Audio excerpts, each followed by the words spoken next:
আন্দোলন ছাত্রদের এবং গণতন্ত্র পুনরুদ্ধারের আন্দোলন এবং এই সরকারের পতনের আন্দোলনে গত সরকারের যারা আন্দোলনে শরিক হয়েছিলেন তাদের মধ্যে আপনারা জানেন যে অসংখ্য শত শত স্টুডেন্ট নাগরিক তারা প্রাণ হারিয়েছেন এবং কয়েক হাজার আহত হয়েছে।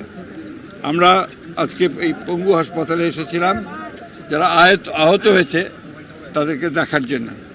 আমরা হাসপাতাল কর্তৃপক্ষের কাছে যে তালিকাটা পেয়েছি তাতে দেখা যাচ্ছে যে এখানে 28 তারিখ থেকে 8 তারিখ পর্যন্ত এই হাসপাতালে যারা অ্যাটেন্ড করেছে বুলেট ইনজুরি এবং অন্যান্য ইনজুরি নিয়ে এই আন্দোলনের সময় তাদের সংখ্যা প্রায় 684 জন। এদের মধ্যে ডিসচার্জ হয়ে গেছে 417 জন।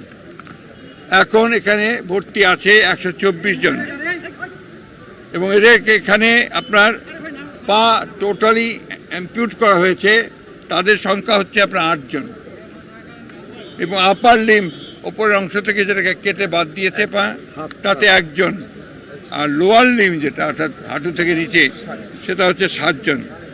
টোটাল পেশেন্ট এখানে যে আসছে তার মধ্যে 3 জন ডেড, 2 জন এসছে একদম ডেড অবস্থায়, আর 1 জন আপনার এখানে এসে মারা গেছে। এই হচ্ছে এই হাসপাতালের চিত্র। এরকম প্রত্যেকটি হাসপাতালে অসংখ্য এই ছাত্র এবং নাগরিকের মৃত্যু হয়েছে, আহত হয়েছে। এটা আপনারা আমার চেয়ে ভালো জানেন কারণ আপনারা সংবাদ সংগ্রহ করছেন। প্রিয় সাংবাদিক ভাইয়েরা, আমি এখানে যে দৃশ্য দেখেছি এই দৃশ্য দেখার মতো নয়। ছোট ছোট ছেলে, একেবারে শিশু, তারা পর্যন্ত এখানে আছে বুলেট ইনজুরি নিয়ে। ছাত্ররা আছে, অসংখ্য ছাত্র ছোট ছোট কাজ করে, সিএনজি চালায়, ওয়ার্কশপে কাজ করে, এমনকি ফুড ডেলিভারি যে দেয় সেই ছেলেটা পর্যন্ত এখানে বুলেট ইনজুরি নিয়ে রয়েছে। এবং সমস্তগুলো এই আন্দোলন চলাকালীন সময়ে এই আন্দোলনগুলো, এই ইনজুরিগুলো ঘটেছে, হত্যাকাণ্ডগুলো ঘটেছে।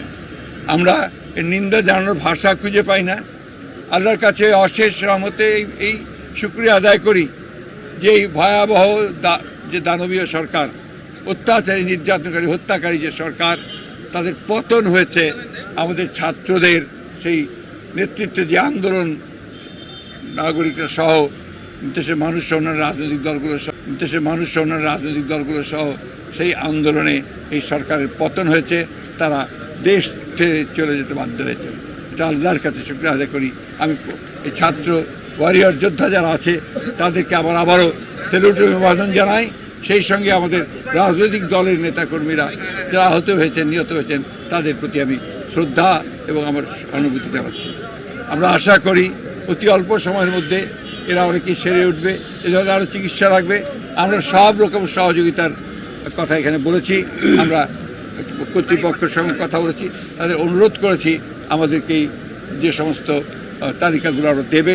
আমাদের ড্যাব এখানে কাজ করছে, আমি দেখলাম ছাত্ররাও এখানে কাজ করছেন, তাদের ভলেন্টিয়ার্সরা। আমি অভিভূত হয়েছি যে আজকে তারা যেভাবে দেশের কল্যাণে, মানুষের জন্যে, দেশকে আপনার একটা শোষণমুক্ত বাংলাদেশ করার জন্য, গণতন্ত্রকে ফিরিয়ে আনার জন্য যে লড়াই শুরু করেছেন, এই লড়াইয়ে তারা অগ্রণী সেনার ভ্যানগার্ডের ভূমিকা পালন করছেন। আমি আবারও তাদেরকে অভিবাদন জানাই। মাননীয় মহাসচিব, ডক্টর ইউনূস সাহেব মাত্র বাংলাদেশে ল্যান্ড করেছেন এবং গণমাধ্যমের সঙ্গে কথা বলেছেন। আপনারা জানেন যে অন্তর্বর্তী সরকারের প্রধান হিসেবে উনি দায়িত্ব নিতে যাচ্ছেন আর কি। এটাকে আপনারা কীভাবে দেখছেন? এবং উনি বলেছেন যে ইমিডিয়েটলি যে সহিংসতা হচ্ছে, লুটপাট হচ্ছে, এই নৈরাজ্য বন্ধ করার জন্য উনি বলেছেন যে আপনারা যদি আমাকে ভালোবাসেন, আমাকে দায়িত্ব দিয়েছেন, যদি মনে করেন আমি যদি দায়িত্ব পালন করতে চাই, তাহলে এই কাজটা ইমিডিয়েট করতে হবে। এটার ব্যাপারে আপনাদের একই সঙ্গে যে রাত্রি যে ডাকাতিগুলো হচ্ছে, ভাই একটা করে প্রশ্ন করেন। ডক্টর ইউনূস তো আমাদের ছাত্রদের আমাদের মনোনীত ব্যক্তি, যাকে আমরা গোটা জাতির পক্ষ থেকে এই দায়িত্ব দিয়েছি যে ইন্টারিম গভর্নমেন্টের দায়িত্ব তিনি পালন করবেন। আমরা অত্যন্ত আশাবাদী যে তার মতো মানুষ সফল নেতৃত্বে, যোগ্য নেতৃত্বে এই যে বিষয়টা আপনি বললেন এটা কাটিয়ে উঠে তিনি এটা নিয়ন্ত্রণ করতে পারবেন। সবচেয়ে বড় বিষয়টা কিন্তু শুধু সেটা না, এই গোটা প্রবলেমটার একটাই মূল, সেটা হচ্ছে গণতন্ত্রের অভাব। সেই গণতন্ত্রকে ফিরিয়ে আনাটা হচ্ছে তার অন্যতম প্রধান কাজ।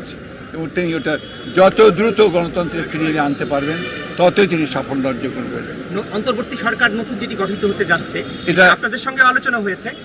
এই সরকারের কাছে আপনাদের প্রত্যাশা কি এবং প্রথম কাজটা কি হবে আপনারা মনে করেন? এই প্রশ্নের উত্তর আমি বহুবার দিয়েছেন, ক্লান্ত হয়ে গেছে। প্রথম তো হচ্ছে যে আপনার আইন শৃঙ্খলা রক্ষা এটা আপনার প্রতিষ্ঠিত করতে হবে, রক্ষা করতে হবে, তার জন্য চূড়ান্ত ব্যবস্থা নিতে হবে। 2 নম্বর হচ্ছে অতি দ্রুত নির্বাচনের মধ্য দিয়ে আপনার গণতান্ত্রিক যে সরকার সেখানে প্রত্যাবর্তন করতে হবে। আর তৃতীয় হচ্ছে অর্থনীতিকে সফল রাখার জন্য সব রকম ব্যবস্থা নিতে হবে। মাননীয় মহাশয়, আমার একটা প্রশ্ন, সেটা হচ্ছে যে আপনাদের সাথে তো আলোচনা